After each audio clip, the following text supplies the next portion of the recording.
हे पण शक्यता या शब्दाला काही अर्थ नाही. ज्यावेळेस होईल त्याविषयी याच्याविषयी बोलणं योग्य ठरेल. आत्ताच्या वेळेला शक्यता या शब्द म्हणण्याला, या शब्दाविषयी उगाच आपण त्याच्याविषयी रिॲक्ट होणं याला कोणताही अर्थ नाही. ज्यावेळेस या गोष्टी होतील त्यावेळेस याच्यावर बोलता येईल, त्याच्यावर व्यवस्थित प्रतिक्रिया देता येईल.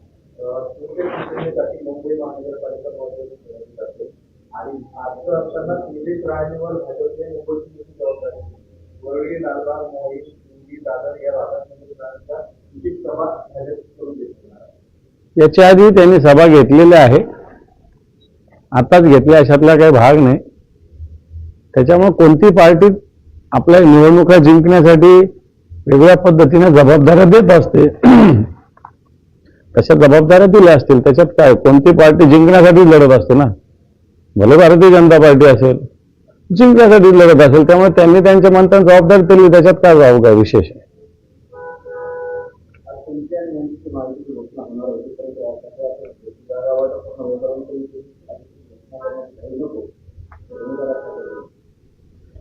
मला असं वाटतं आता या गोष्टी काय सिक्रेट थोडी राहिल्या, ओपन आहे.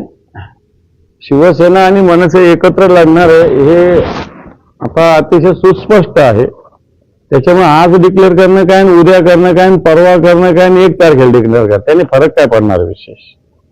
पण ते एकत्र लढणार एवढं तर क्लिअर झालेलं आहे.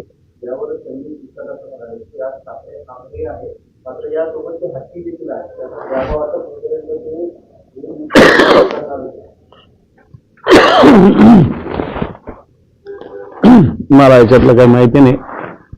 शिरसाटांना जास्त माहिती आहे, मला काही याच्यातली माहिती नाही. याच्यात हट्ट आणि आग्रह हा विषय राजकारणात नसतो.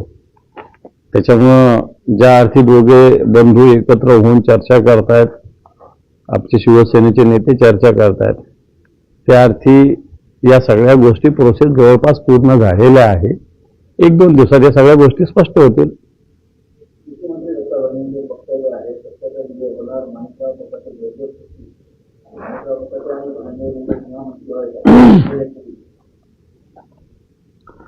निर्दोष जर असतील तर सुटायला काहीच हरकत नाही, परंतु हे सुस्पष्ट धडधाकट सगळ्या गोष्टी समोर आहे माणिकराव कोकाट्यांच्या आणि धनंजय मुंडेंच्या.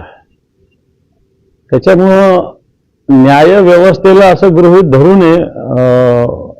भरणे मामांना माझी विनंती आणि सूचना आहे की न्याय व्यवस्था ही स्वतंत्र आहे. निकाल काय देतील हे त्याच्या मनावर असतं. आणि हे 2 आरोपी आहेत.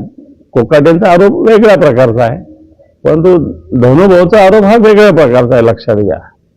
त्याच्यामुळं मला वाटत नाही अशा पद्धतीनं सुटले तरी एक जनतेच्या मनामध्ये, मला कोकाटेंचा जास्त विषय बोलायचा नाही, परंतु धनुभाऊच्या विषयी जनतेच्या मनामध्ये मोठा रोष या सगळ्या प्रकारामुळं पूर्णपणे बसलेला एवढं नक्की.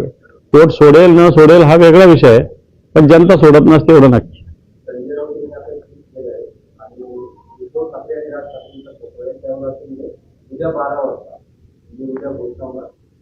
बिलकुल असाच त्याचा अर्थ आहे.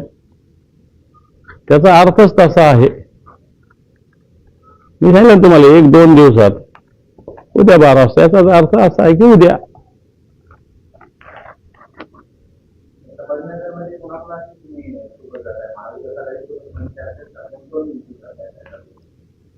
भारतीय जनता पार्टी शिंदे गट सोडून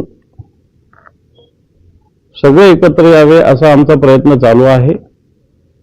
आणि निश्चित सगळे मिळून ही निवडणूक आम्ही जिंकू, लढू आणि जिंकू, दोन्ही करू. नाही, हे लोक नाही. एमआयएमचा आमचा तर काही संबंधच येत नाही. एमआयएम बरोबर कोणाचीच तयारी नाही, कोणा जायचं काही कारणच नाही आहे. अजितदादांचा पक्ष इथं 2-4 वाडापुरता आहे, तसा पाहायला गेला तर या संभाजीनगर 2-4 वाडापुरता नाही, 2-4 माणसांपुरता आहे. त्यांच्याकडूनही तशी आम्हाला खुली आमच्यासोबत येण्याचं त्यांचं सुद्धा तयारी आहे, हे तुम्हाला सांगतो. आता बिलकुल दर्शवलेली. अजून आम्ही त्याच्यावर विचार नाही केला, परंतु अजितदादाच्या गटाने सुद्धा तशी तयारी आमच्या बरोबर येण्याची दर्शविलेली आहे.